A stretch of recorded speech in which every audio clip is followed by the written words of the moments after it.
안녕하세요. 네, 오늘은 또 새로운 수업 주제로 들어가는 날입니다. 서양 근대사인데요.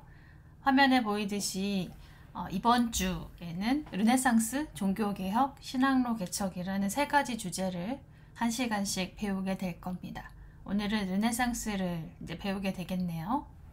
여러분이 많이 익숙한 주제들이죠. 그런 내용들은 이제 확인하는 시간으로 삼았으면 좋겠고요.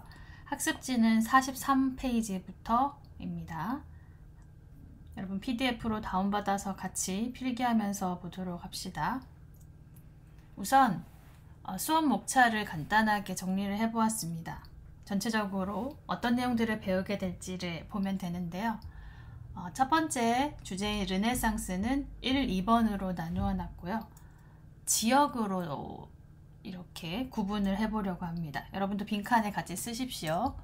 첫 번째는 이탈리아의 르네상스입니다. 우리가 익히 아는 그 피렌체라든지 베네치아 지역의 이탈리아 르네상스 있고요. 여러분이 아는 그 예술가들이 잔뜩 등장하는 그런 내용입니다. 그리고 이제 이런 이탈리아가 14세기에 이제 르네상스를 맞이하고 난 이후에 또 이탈리아 자체가 조금 쇠퇴하면서 르네상스가 옮겨갑니다. 그것이 이제 알포스 이북, 북유럽의 르네상스라고 부르는 건데요. 이것은 16세기에 일어난 르네상스고, 구분하는 것으로도 이제 여러분이 눈치챌 수 있겠지만 이탈리아의 르네상스와는 조금 분위기도 다르고 지향점도 다르고 성격이 많이 다릅니다. 그런 구분에 유의해서 수업을 들으시면 좋을 것 같습니다. 그 다음에 이제 44페이지부터는 종교개혁에 대한 내용이 쭉 나오고 있습니다. 역시 좀 익숙한 내용인데요. 종교개혁은 먼저 전개 부분에서 빈칸이 3개 있습니다. 여기에 이제 유명한 종교개혁의 움직임 3가지를 적을 거예요. 여러분 익숙할 텐데요. 루터, 칼뱅, 그리고 영국입니다. 이게 이제 지역명이기도 한데요. 루터는 어느 지역에서 종교개혁을 일으켰죠? 바로 독일입니다. 칼뱅은요? 네, 스위스 쪽이거든요.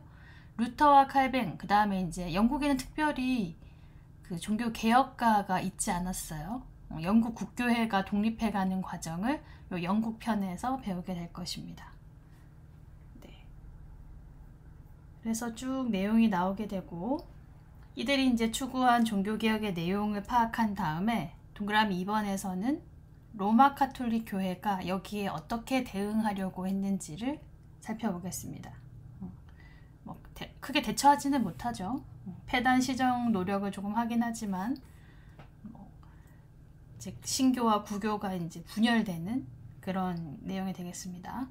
그 다음에 이제 동그라미 3번은 이런 신교와 구교의 대립이 너무나 격화되어서 이제 유럽 곳곳에서 종교 전쟁이 일어납니다. 몇 가지의 종교 전쟁 이름이 있고요. 대부분 그 전쟁의 결과는 뭔가 새로운 신교의 신앙의 자유가 조금씩 보장되는 그런 방향으로 끝이 났습니다. 그 다음 이제 신학로 개척 부분으로 가서는 신학로 개척이 어떤 동기에서 이루어졌으며 어느 나라가 주도해서 어디로 갔고 그 결과로 이제 아메리카 문명이 파괴되는 내용까지, 부수적인 영향까지 한번 살펴보도록 하겠습니다. 전체적으로 수업 목차를 한번 정리해 봤어요. 자, 르네상스 시작하겠습니다. 르네상스는 여러분 학습지에 제일 상단에 뜻이 적혀져 있죠. 어떤 의미인지가. 일반적으로 14세기에서 16세기 유럽에서 고대 그리스와 로마 시대의 고전 작품을 수집하고 정리하여 연구하는 문예 부흥 활동, 이런 것을 의미합니다. 짧게 이제 요약하자면 고대 그리스 로마 지식의 재발견이라고도 할 수 있을 텐데요. 어떤 의미에서 이제 재발견이라고 하는지부터 설명을 드리도록 하겠습니다. 이거 기억나세요, 여러분? 우리 중세사회 시작할 때쯤 요거를 필기도 했었죠. 학습지 33페이지에. 이제 고대부터 이제 세 요소가 중세에 들어서면서 하나로 이제 혼합되는 그런 내용이었습니다. 그리스 로마 지식이 기독교 교리를 뒷받침하기 위해서 수용되었고, 또 그렇게 만들어진 기독교 세계를 로마가 공인하고, 이후에 게르만의 침입으로 이 모든 것들이 이제 부정될 수도 있었지만, 게르만 전사들은 기독교 기사들이 되어서 이 세 요소가 다 결합해서 시작되었던 것이 바로 유럽의 중세였죠. 우리가 배웠던 그림입니다. 이 중세를 이루는 세 요소가 잘 표현이 되어 있는데, 이렇게 혼합되어 있었던 중세가 처음으로 이제 근대 시기에 들어와서 깨부수어지는 것입니다. 첫 번째가 바로 르네상스고, 두 번째로는 이제 기독교 자체를 공격하는 종교 개혁이 이루어집니다. 중세 때 이제 그리스 로마 지식은요, 그림에서 보이듯이 오로지 기독교의 교리, 즉 신학을 뒷받침하기 위해서 활용되었습니다. 그렇죠? 교회가 스스로 그렇게 했던 것이죠. 근데 지금부터는요, 르네상스 시기에는 교회 외부에서 신학과는 좀 무관하게 그리스 로마의 지식을 연구하는 학자들이 생겼습니다. 더 이상 이제 뒷받침만 할 목적으로 이것이 활용되는 것이 아닌 거죠. 그래서 재발견이라고 하는 것이에요. 이 르네상스 시기의 사람들은, 이제 초기의 인문주의자들이 고대의 그리스 로마 예술가가 하듯이 작품을 만들어보고, 그들이 했던 것처럼 건물을 지어보고, 그들처럼 라틴어로 글을 쓰고 생각해보고, 그리스어로 원전을 탐구하고 이렇게 생각하는 거죠. 근데 그 세계는 확실히 이렇게 중세에 결합된, 혼합된 그 세계가 아니라 좀 비기독교적이고, 어떻게 보면 이교적이라고도 할 수 있는 과거의 세계일 것입니다. 그리고 이제 그런 과거의 세계는 이전 중세에 비해서 훨씬 세속적이었겠죠. 지금 인간 중심이라는 걸 설명하기 위해서 이 좀 그림을 대비시켜 놓았는데요. 금방 제가 세속적이라고 말을 했습니다. 이 맥락에서 세속적이라는 것을 어떻게 이해해야 되냐? 뭔가 사물 같은 것을 신과 관련 없는 그 자체로서 바라본다는 의미로 받아들여 주셨으면 좋겠습니다. 고대 그리스 로마 사람들은 그 기독교 이전에 생활을 했었기 때문에 죽음 이후의 삶 이런 것보다는 인간과 인간이 하는 행위 자체에 훨씬 더 많은 관심이 있었습니다. 또 인간의 재능, 인간의 능력 이런 것을 찬양했고요. 인간의 타락에 대해서는 뭐 그렇게 깊이 고민한 적이 없었습니다. 그런 건 중세 때 했었죠. 고대 철학자, 윤리학자들이 많았는데요. 뭐 플라톤, 아리스토텔레스 그런 사람들 말이에요. 그런 사람들은 이제 어떻게 사는 것이 최선의 삶일까? 어떻게 사고해야 옳은 것일까? 이런 거에 대한 굉장히 다양한 많은 철학을 발전을 시켰었죠. 근데 이 모든 것이 중세에는 종교로 수렴되었고, 거기에 이제 틀에 맞춰지지 않으면은 이런 화형을 당할 정도로 억압되었었습니다. 모든 사람에게 종교의 규율, 의식 같은 것이 강요되었고, 그러다 보니까 사고도 종교가 통제를 하게 되었던 게 중세죠. 그런데 이제 르네상스 시기에는 중세의 종교적인 세계관에서 조금씩 벗어나기 시작하는 것입니다. 이제 신만이 아니라 개인, 나의 경험 이런 데 대한 관심이 생기고, 도시가 많이 생겼으니까 그런 도시민들의 분주한 생활, 그래서 인간의 능력에 대한 낙관 이런 것들이 나타나고, 교회가 설교해왔던 내세랄지 천국에 대한 믿음 이런 것들이 현실 세계의 명예나 권력, 재산에 비해서 좀 멀잖아요. 멀다고 생각이 들기 시작하는 거죠. 이런 식으로 약해졌습니다. 그런 게 이제 르네상스 시기에 인간 중심, 신 중심에서 인간 중심으로의 변화라고 해야 될 것 같아요.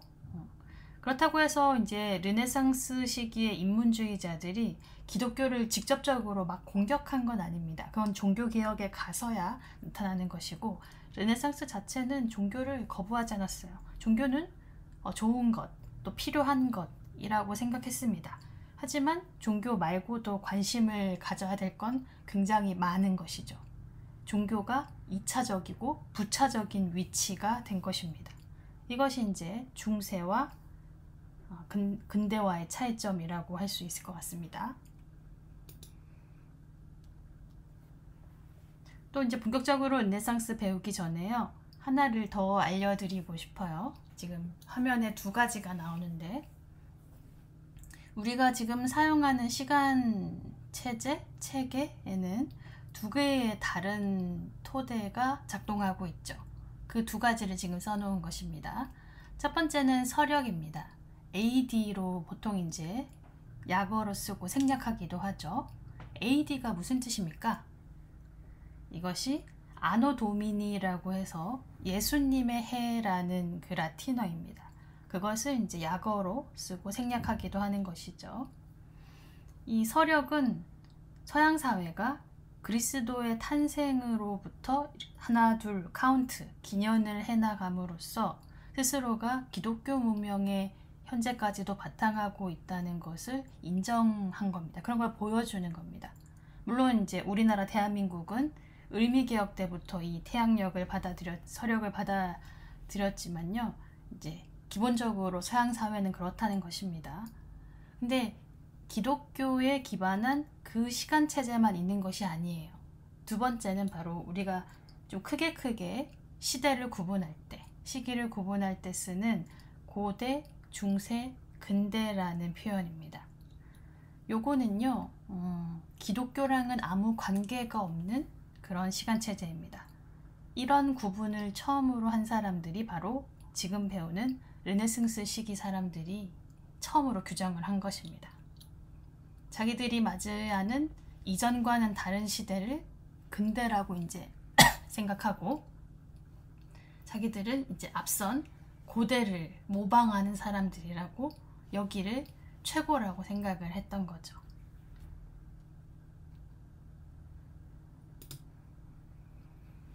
조금만 더 알려드릴게요. 이 르네상스 사람들이 아까 그 3시기로 구분을 했을 때 고대를 고전이라고도 부르기도 하거든요. 고대 그리스 로마 고전 시대 이렇게 부르곤 하는데 클래시컬 에라라고 처음 르네상스 사람들이 부른 건데요. 여기서 이제 고전 클래식이라는 것은 최고의 수준이라는 의미가 되겠습니다. 뭔가 뛰어넘을 수 없는 어떤 것 이런 걸 표현한다고 생각하면 될 텐데요. 고대인들이 그리스 로마 사람들이 이뤄낸 문학이나 예술이나 철학이나 과학 뭐 이런 업적이 그 이후에 중세 누구도 능가하지 못했고 지금 르네상스 시기에도 능가할 수 없이 우리는 그냥 거의 따라하는 것이 전부인 그런 최고 수준을 고전이라고 부르고 고대에 갖다 붙였던 겁니다. 조각작품을 통해서 고대와 중세, 근대의 세 차이점을 한번 설명해 보도록 하겠습니다. 재밌어요. 지금 화면에 나오고 있는 작품이 고대 그리스의 프락시텔레스라는 사람이 만든 조각상입니다. 아기 디오니소스를 안고 있는 헤르메스 신을 표현한 것이에요. 팔이 한쪽 없죠. 근데 어떻게 보면 당연한 것이 기원 전후 때 것인데 원본이 그대로 남은 게 잘 없는데 이 정도 남은 게 참 대단하죠. 별로 많지 않은 작품 중에 하나입니다. 하여튼 아름답고 완벽한 인간의 신체를 표현하고 있는 것을 알겠고 참 그리스적이다라는 생각이 듭니다. 그리스 사람들은 사람을 이렇게 조각할 때요. 어떤 특정 사람의 신체를 묘사하려고 한 게 아니었습니다. 그냥 뭔가 있는 것을 묘사하는 것이 아니라 신체의 완벽함을 찾기 위해서 노력을 했죠. 수학을 이용해서 가장 매력적이고 아름다운 비율을 확증하는 데 노력했고 그런 시대가 이제 그리스 고대 시대입니다. 근데 오른쪽 아래에 보면은 이제 책 한 권을 제가 캡처해 놨는데요. 이게 케네스 클라크라는 미술사학자의 누드의 역사, 누드의 미술사라고 하는 책입니다. 되게 유명한 책이고 조금 어려운 책이기도 한데요. 이 책에서 저자가 재밌는 이야기를 하더라고요. 네이키드와 누드라는 단어입니다. 이 두 단어가 구분이 된다고 그래요. 둘 다 이제 벌거벗은 상태를 뜻하는 단어이지만 사실 쓰는 맥락이 다르다는 거예요. 네이키드는 옷을 입는 것이 정상적인 상황에서 벗어버린 것, 그걸 네이키드라고도 한다면, 누드는 좀 다릅니다. 누드는 인간 본래의 모습을 의미한다고 하면서 다르게 써야 한다고 얘기를 하고 있어요. 즉 사회적 동물로서 벗은 몸, 이런 건 부끄럽고 뭐 때로는 혐오스러울 수도 있고 그럴 수 있지만, 누드, 즉 원형이자 본래로서의 사람의 몸은 그 어떤 피조물보다 아름다운 존재로 볼 수 있다는 것이죠. 그래서 누드와 네이키드는 구분해야 되고, 미술 수업 같은 거 이제 정식으로 교육 받을 때 기초 과정으로 누드 크로키를 그리게 하잖아요.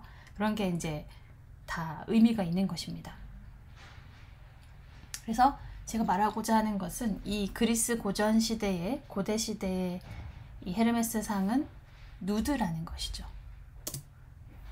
근데 이제 두 번째 사진이 나왔습니다. 이 두 번째 사진은 독일의 힐데스하임 대성당의 청동문의 일부분이라고 합니다. 성당문에 새겨진 인물 보니까 이거는 확실히 네이키드라는 걸 알 수 있겠네요. 이 인간의 형상들은 중세적인 관점을 잘 보여주고 있습니다. 중세 때 만들어진 문이거든요. 보니까 뭐 같아요? 이게 아마 하느님이 먹지 말라고 한 과일, 아마 선악과 그거겠죠. 그것을 먹고 난 이후에 아담과 이브의 모습을 표현하고 있는 조각 같습니다. 여기서 아담은 손가락으로 이브를 지목해가지고 비난하고, 이브는 또 손가락으로, 이게 아마 뱀인가 봐요. 뱀을 지목하면서 서로의 잘못을 피하고 있죠. 그리고 공통적인 것이 둘 다 자신들의 벌거벗음을, 네이키드를 부끄러워하면서 몸을 가리고 있습니다. 이게 이제 중세적인 기독교의 가르침이죠. 육체는 뭔가 드러내지 말아야 할 것, 악의 원천, 모든 잘못은 이 육체로부터, 육체에 대한 관심으로부터 시작된다, 이런 것을 구현하고 있습니다. 이게 이제 중세예요. 마지막이 유명한 미켈란젤로의 다비드상입니다. 이 다비드상에 대해서는 수업 말미에 제가 동영상도 하나 준비했는데요. 이것은 다시 이제 누드로 돌아간 것입니다. 인간의 육체는 원래적인 것이고 부끄러운 것이 아니죠. 이렇게 미술사가의 관점에서 르네상스를 이 고전의 부활이라는, 재생이라는 의미로 다시 한번 설명해 보았습니다. 여러분 학습지 아래쪽에 가면, 43페이지 아래쪽에 가면은 그림 3개 지금 화면에 나와 있는 게 여러분 학습지에도 나와 있어요. 3개의 그림이 같은 주제를 그린 다른 시대의 그림입니다. 왼쪽 그림은 이곳은 복음서에 실린 1150년의 수태고지, 오른쪽 위의 것이 1333년경의 수태고지, 이것은 1486년 15세기의 수태고지입니다. 어떤 점이 다른지 여러분 학습지를 읽으면 알 수 있거든요. 우선 뭐 수태고지라는 말 자체는 나와 있듯이 그 성모 마리아가 예수의 잉태를 하였을 때 대천사가 너가 잉태였다라고 알려주는 내용입니다. 그게 이제 어려운 한자어로 수태고지라고 얘기하고 있는 것이죠. 그래서 이 세 그림에 공통적으로 지금 나타나는 게 천사와 그 성모 마리아입니다. 그 내용을 듣고 있는. 이 성모 마리아의 모습이 시기가 흐를수록 조금 더 다르다는 것이에요.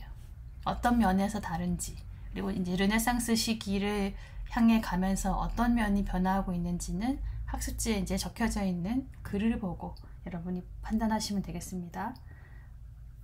네. 그 동영상에서는 좀 생략하도록 할게요. 네, 지금까지 르네상스가 그리스 고전, 고대, 로마, 그리스 로마 고전의 부활이라는 것을, 재발견이라는 것을 이제 좀 여러 방면으로 설명을 해봤습니다. 지금부터는 이제 이탈리아의 르네상스부터 본격적으로 설명을 해 볼 텐데요. 화면에 보시면 당시 이탈리아의 지도가 있습니다.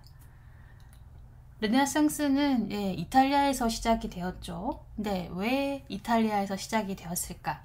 여러 가지 이제 배경이 복합적으로 작용하여서 여기에서 가장 먼저 르네상스가 일어났던 것이죠. 우선 뭐 이런 것들은 당연하고 이 내용을 좀 설명해 보겠습니다. 원래 이탈리아에도 중세시대에는 봉건제가 있긴 있었어요. 하지만 그 강도가 훨씬 미약했습니다. 다른 더 서쪽의 서유럽 지역에 비해서요. 그래서 이탈리아의 봉건제는 13세기가 되면 이미 다 소멸해버리고 대신 지중해 무역에 종사하는 조그마한 도시국가들이 굉장히 많이 발전을 합니다. 여기에 이제 교황청도 있긴 하지만 베네치아, 베니스라고 나온 게 베네치아죠. 그 다음에 제노바 어디 있니? 여기 있네. 제노바. 그 다음에 밀라노. 그 다음에 우리가 피렌체라고도 하는 어딨지? 여기 플로렌스, 피렌체라고도 하죠. 그 다음에 여기 나폴리. 이런 것들로 다 이게 도시국가라고 생각을 하시면 되겠습니다. 이 중에 공화국이 좀 많고요. 원래는 봉건제가 있었지만 부유한 상인들과 뭐 귀족 몇몇들이 연합해서 자치권을 얻어낸 독립된 도시국가가 굉장히 많은 지역이었던 거죠. 이렇게 많은 지역에 몰려있는 것이 흔치 않습니다. 그리고 이제 이런 도시국가들 간에 물론 경쟁이 심하고요. 정치적으로는 굉장히 혼란스럽습니다. 서로 싸울 때 이 서유럽의 외세를 끌어들이기도 하면서 전쟁이 많이 일어나기 때문에 혼란스럽기는 합니다. 그렇지만 사회경제적인 측면에서 보면은 십자군 전쟁을 통해서 확대된 교역, 그쵸? 이런 화살표들이 보이실 텐데요.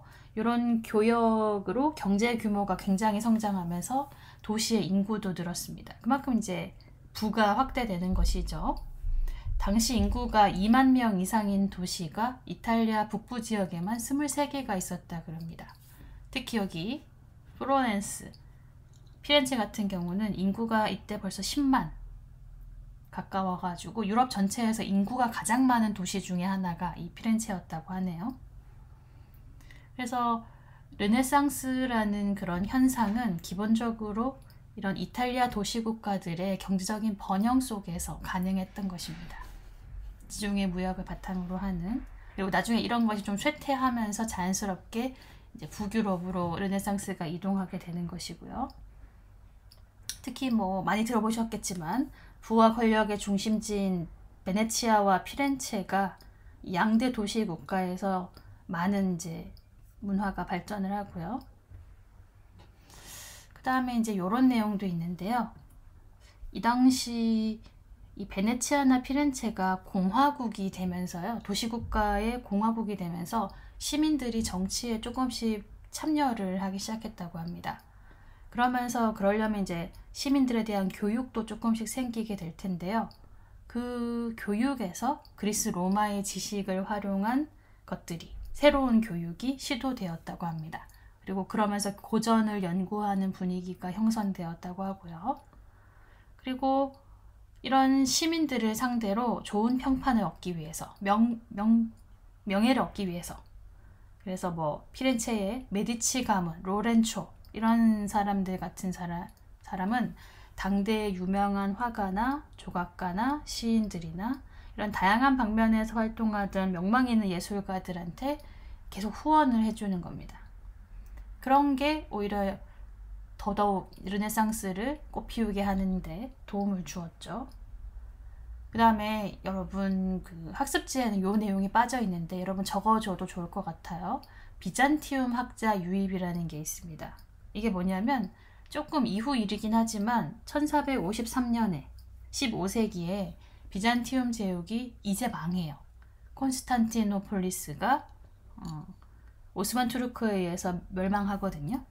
그때 그 살고 있던 비잔틴 학자들이 귀한 원전이나 소중하게 여기는 책들을 가지고 이 이슬람 국가가 되어버리니까요. 그 책을 가지고 도망치는데 그 탈출로를 열어준 사람들이 베네치아와 피렌체 상인들입니다. 그들을 실어 날랐던 거죠. 그래서 와보니까 이때까지 우리는 잃어버린 줄 알았던 고대 그리스 로마 작가들의 작품이 비잔틴 제국에는 다 있었던 거예요. 그리고 사람들이 그러한 새롭진 않죠. 잊혀졌던 그런 작품들이 들어오니까 더 열심히 공부를 하기 시작한 겁니다. 네. 이런 것이 이탈리아에서 가장 먼저 르네상스가 발달할 수 있었던 여러 복합적인 원인들이 되겠습니다. 이렇게 그 고대 작가의 작품을 수집해서 연구하고 정확한 원전의 의미를 찾고 이 교회나 어떤 기독교의 테두리에서 벗어나 그걸 새롭게 해석하려고 하는 그런 공부하는 사람들을 우리가 후마니타스, 인문주의자라고 부릅니다. 그런 걸 공부하다 보니까 이전의 어떤 틀에서 벗어나서 인간 중심의 정신을 습득하게 되고 이런 게 사회의 조류가 된 것이죠. 사상의 조류가 된 것이죠. 그래서 르네상스를 인문주의로 표현을 하기도 합니다. 신 중심이 아니라 인간 중심의 어떤 사상적인 경향, 인간의 가치를 중시하고 인간의 존엄성을 높이 평가하는 진정한 자아를 주장하는 그러한 경향을 이제 우리가 인문주의라고 부르게 되는 것입니다. 네. 그런 특징이 있어요. 그래서 이제 최초의 인문주의자들과 여러 예술 작품들을 차례대로 한번 보도록 하겠습니다. 그 학습지에 나오는 순서대로 볼 텐데 여기 나오는 글들을 뭐 전부 다 이해하려고 하시지 않아도 돼요. 그냥 이런 사람이 있었다라는 정도, 특징 정도만 파악을 하시면 되겠습니다. 먼저 제일 처음 등장한 사람이 이탈리아 최초의 주의자라고 불리는 페트라르카라는 인물이에요. 이 사람들인데 이 사람은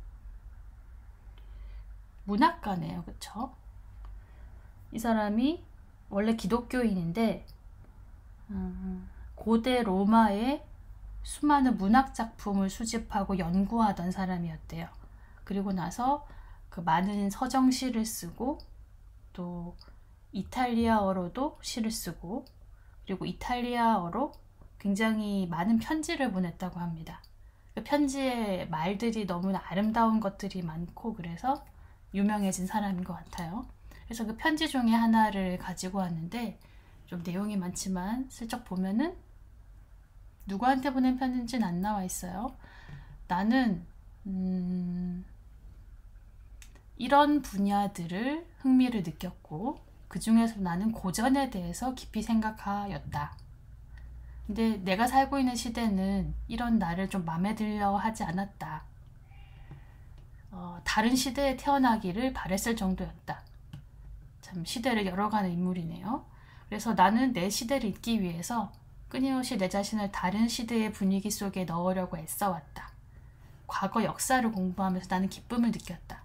이 다른 시대가 뭐 그리스 로마 시대 아니겠나요? 네, 그런 것을 공부했던 최초의 사람이라고 기억해 두시면 되겠습니다. 그 다음에 이 사람 참 유명하죠. 데카메론을 여러분이 읽어보셨을지 모르겠는데 데카라는 게 10을 뜻하고요. 숫자 10. 그 다음에 메론이라는 것은 이야기를 뜻하는 것이죠. 그래서 데카메론은 10일 동안 주고받은 100가지 이야기를 모아놓은 책입니다. 이게 뭐 흑사병이 막 이렇게 돌고 있었을 때 그걸 피하기 위해서 피렌체 교회 별장에 한 7명의 여자들, 3명의 남자들이 모여가지고 좀 며칠간, 열흘간 체류하게 돼요. 그러면서 서로 들은 이야기, 본인 이야기 여러 가지를 풀어놓게 되는데 그 100가지 이야기가 참 재밌다는 거죠.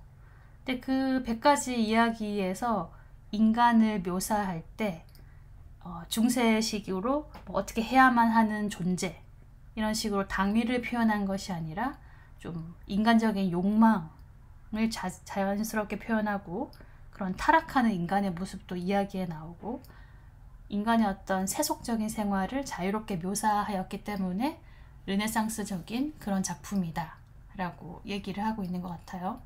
그리고 이제 인용해 놓은 이 부분은 데카메론 중에서 되게 많은 얘기가 있는데도 그 중에서도 교회의 타락 각상을 좀 표현한 부분입니다.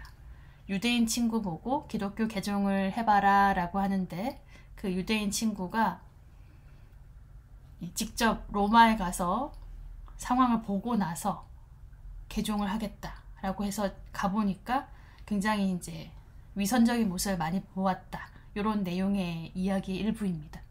참고로 그냥 살펴봐 두시면 되겠습니다. 이제 유명한 작품들을 한번 보도록 하죠.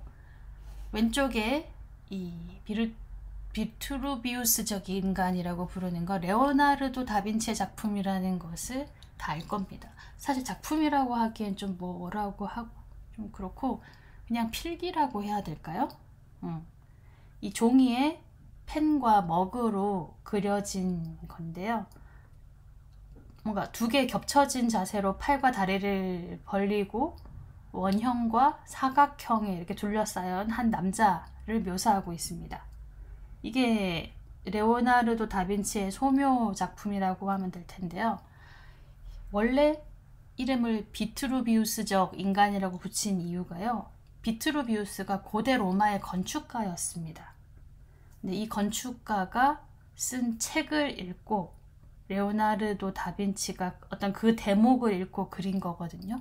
근데 그 고대 로마 건축가의 책에 뭐라고 쓰여져 있냐면, 인간의 몸에 사용되는 비례의 규칙을 신전의 건축에도 사용해야 된다 라고 그 쓰여져 있는 대목을 읽은 거예요. 그래서 그걸 정말 증명해 보려고 실제로 인간의 몸을 보고 만지고 측정한 다음에 그려본 거죠. 건축에서는 뭐 비례랄지 균형 이런 게 중요하잖아요. 아름답기도 하지만 그게 안정적이기도 해서요. 근데 로마의 건축가는 그 인간의 몸이 가장 완벽한 비례의 결과물이다 라고 써놓은 것입니다. 이를테면 두 팔에 벌린 길이는 키랑 같고, 배꼽은 그 전체의 중심이고, 배꼽과 그 벌린 두 다리 사이의 공간은 이등변 삼각형이고, 이런 내용이 적혀 있었던 거죠. 그래서 그것을 증명하기 위해서 동그라미와 원과 사각형을 다빈치가 그려 넣었던 것입니다. 미적 가치의 기준, 건축 이야기이긴 했는데요. 그런 기준을 인간에게 둔다는 점이 르네상스의 인문주의를 굉장히 잘 표현해주는 거죠. 그래서 이 작품을 가지고 와봤습니다. 그 다음에 오른쪽에 다비드상, 앞에서도 나왔었죠. 미켈란젤로의 가장 유명한 초기 작품입니다. 16살 때 제작됐다 그러네요. 1501년 정도에. 요거는 이따 동영상을 링크해 줄 테니까 그걸 한번 보도록 해요. 미켈란젤로가 피렌체에 살다가 이제 요것을 만든 것인데요. 피렌체를 상징할 만한 인물로 이 구약 성경 속의 다윗으로 선택을 한 겁니다. 많이 아실 텐데 작은 소년이었던 다윗, 그 다음에 거인 골리앗이 이렇게 싸우는 내용, 결국은 다윗이 이기는 내용 다들 아실 겁니다. 그 다윗이 가진 용기나 승리, 도전 정신 이런 것을 앞으로 피렌체 공화국이 닮아가야 할 그런 상징이라고 생각을 한 것 같아요. 뭔가 비례 같은 것도 아름답고, 손에 핏줄 모양이나 다리에 곡선이나 그런 것들, 표정, 오른쪽에 잘 안 보이지만 돌팔매를 쥐고 있습니다. 이런 전체적인 균형이 잘 잡힌 그리스적인 표현 형태, 이게 이탈리아 르네상스의 진면목을 잘 보여주는 작품이라고 하네요. 피렌체 시청 앞에 세워진 인물 그 작품이라고 합니다. 하나만 더 볼까요? 이것은 라파엘로가 그린 아테네 학당이라는 그림입니다. 로마의 아치형 천장을 가진 대리석 건물 안에 어떤 모습인 것 같아요. 동시기에 존재할 수 없었을 만한 여러 인물을 다 모아놓은 그런 거예요. 양쪽 벽에 리라를 들은 거 보니까 여기 아폴로 신 같고요. 여기 메두사 얼굴 보이는 거 보니까 여기 조각은 아테네 여신 같아요. 많이들 이거 분석한 그림 그 설명 많이 보셨을 텐데, 이분이 누구죠? 그림의 어떤 중앙 메인 부분에 있는 요 분들인데요. 하나씩 그 누군지만 알려드리려고요. 그림의 중앙 메인 부분에 두 명의 이제 철학자가 이야기를 하고 있는데, 왼쪽에 붉은 망토가 플라톤이라고 합니다. 그리고 오른쪽에 하늘색 망토는 플라톤의 제자였던 아리스토텔레스입니다. 이 서로 가지고 있는 책 제목을 보면 딱 알 수가 있어요. 플라톤은 아테네 원래 이 아카데미를 세운 사람이고요. 손가락으로 하늘을 이렇게 가리키고 있는데요. 이것은 이제 플라톤이 주장하는 이데아, 이상세계를 표현하기 위해서 하늘을 가리키고 있다고 합니다. 반면 아리스토텔레스는 스승과 달리 현실세계에 관심을 두어서 손바닥으로 땅을 가리키고 있는 거다, 이렇게 해석을 하더라고요. 왼손에 그의 그 대표적인 작품인 에티카가 들려 있습니다. 그리고 또 여러분이 알만한 인물로 여기 올리브색 옷을 입고 뭔가를 막 이렇게 열변을 토하고 있는 이 인물은 소크라테스라 그러네요. 여기 사람들은 다 그 소크라테스의 유명한 제자들이라고 합니다. 하나하나 누군지는 잘 모르겠지만, 네. 그 다음에 이 사람은 누굴까? 이 분홍색 옷을 입고 왼손에 잉크병을 들고 뭐 두꺼운 책에 뭔가 적고 있는 이 사람을 피타고라스라고 하네요. 네. 이것도 그 그리스 로마 시대의 어떤 인물들을 표현한 라파울로의 대표적인 작품이었습니다.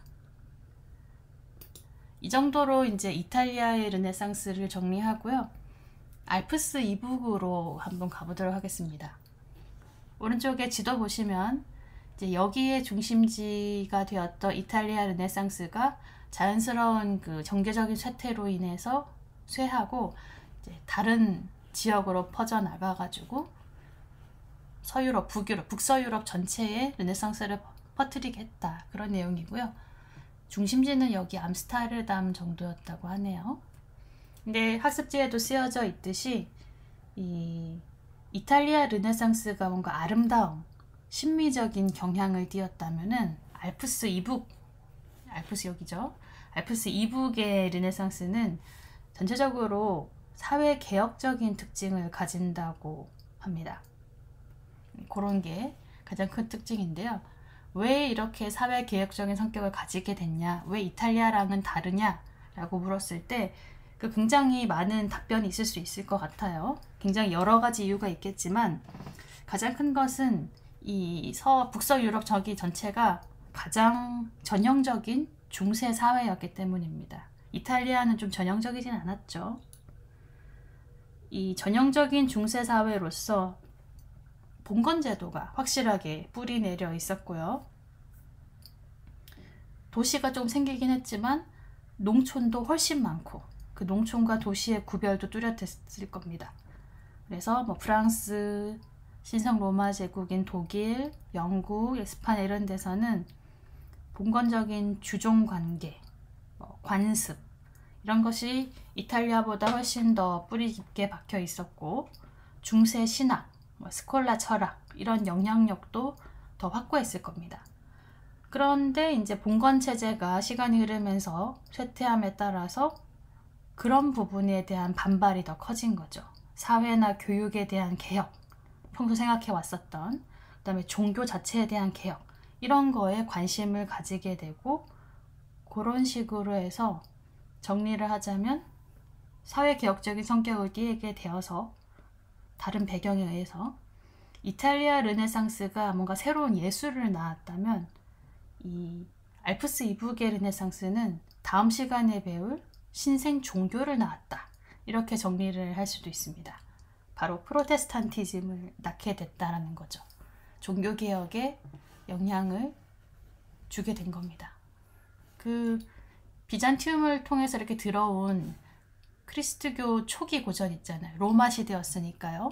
거기에 있던 고전들을 새롭게 발견하면서 이때까지의 뭐 번역된 그런 원어 그 고전이 아니라 그리스어나 뭐 히브리어로 써져 있는 원전을 직접 언어를 공부해서 읽어 나가면서 이전까지 중세 신학자들이 했던 해석을 비판하기 시작하는 겁니다. 그러면서 종교개혁이 본격적으로 시작이 되거든요. 대표적인 몇몇 인물을 한번 보도록 하겠습니다. 바로 종교개혁으로 시작된 것은 아니고 하나둘씩 사회를 비판하는 그런 움직임부터 시작이 되었겠죠. 가장 유명한 사람인 에라스무스의 우신예찬입니다. 네덜란드 사람인데요. 읽어보시면 글의 형태가 이렇다고 해요. 어리석음의 여신인 우신이 등장합니다. 모리아라고 하는데요. 이 모리아라는 사람이 화자로서 이 세상에 얼마나 그 어리석은 짓을 하는 사람이 많은 줄 아냐, 이런 걸 막 열거하면서 자랑하는 이야기라고 합니다. 그래서 굉장히 많은 그 어리석음들을 얘기하고 있는데, 특히 그 당시 성직자들의 위선 같은 것을 많이 이 우신의 입을 빌어서 풍자를 했던 것이죠. 여기다 보시면 교황은 하면서 어쩌지 이렇게 얘기 들어보면은 이제 비판하고 있습니다. 그런 작품을 통해서 이제 신호탄이 울려지게 된 것이고, 그 다음에 이제 이것도 유명합니다. 토마스 모어의 유토피아라는 작품도 있습니다. 이것도 확실히 예전과는 다른 새로운 그런 작품인데, 유토피아라는 것이 원래 어디에도 없는 장소란 뜻이죠. 그래서 토마스 모어는 이 책에서 현실엔 절대 없는 그런 이상적인 사회를 묘사했는데, 그런 걸 묘사하는 이유가 다 현실 사회를 비판하기 위한 의도인 것이죠. 되게 유명한 말이 나오고 있습니다. 두 가지를 가져왔는데 다 비슷한 내용이에요. 온순하던 양들이 인간까지 다 먹어치우고 있다. 그 당시 이제 이때가 1516년에 쓰여져 있었던 건데요. 그 15세기 후반쯤 되면 인클로저 운동이 본격화되어서 그 농촌에서 농민들이 다 밀려나서 도시의 빈농이 그 불황자가 되거든요. 그런 빈농들의 비참한 모습, 이런 걸 보여주고 있죠. 여기 보시면 인클로저를 토지를 상실한 가난한 농민들은 안주할 곳이 없다. 각지를 방황하다가 결국 불황자로 몰려서 죽는다. 이런 내용입니다. 이 당시 이게 몰려나는 그 가난한 농민들로 인해서 이게 커다란 사회 문제가 됐거든요. 근데 이제 부유한 지배계층의 눈에는 그저 사회 질서를 해치는 위험한 존재로만 보고 있는 그런 모습입니다. 그래서 이제 이런 비판 내용을 제가 가지고 왔지만, 뒤에 나오는 그 실제 유토피아의 내용을 보면 어떤 그 어디에도 없는 그 유토피아에는 수도가 있어요. 그 국가에는 수도가 아모르우트라는 곳인데, 거기는 아주 좋은 사회입니다. 6시간만 일합니다. 8시간 잡니다. 그 외에는 각자 취미 생활을 하고, 특히 전쟁이 없습니다. 당시 전쟁이 많았던 상황을 좀 꼬집고 있는 것 같은데요. 전쟁은 딱 두 가지 경우에만 할 수 있다 그럽니다. 스스로 방어를 위해서, 또 하나 뭔가 피압박 국민들을 해방해주는 그런 목적을 제외하고는 절대 전쟁을 하지 않습니다. 좋죠? 그 다음에 약간 공산주의적인 모습도 초기 모습을 볼 수 있는데요. 국가의 모든 부는 모든 시민에게 균등 분배한다. 그런 사회 모습이 묘사가 되어 있습니다. 이런 참 급진적인 생각이 슬슬 나오고 있는 것이 당시 분위기입니다. 그래서 이제 두 지역의 르네상스를 한번 대략적으로 살펴봤습니다. 학습지 43쪽에 빈칸, 정리하는 문장이 있는데요. 르네상스라는 것이 어떤 역할을 했는지 나와 있습니다. 전통적인 교리, 신 중심의 세계관에서 벗어나서 인간을 중심으로 하는 그런 르네상스가 생겼다. 근대 유럽 사회의 형성과 발전에 크게 이바지하게 된다. 이런 내용입니다. 그리고 이제 마치기 전에 요게 영어로 된 영상인데 자막이 있어요. 한국어 자막. 이거를 한번 시간이 있으시면 이거를 보고 수업을 마무리하도록 하겠습니다. 수고하셨습니다.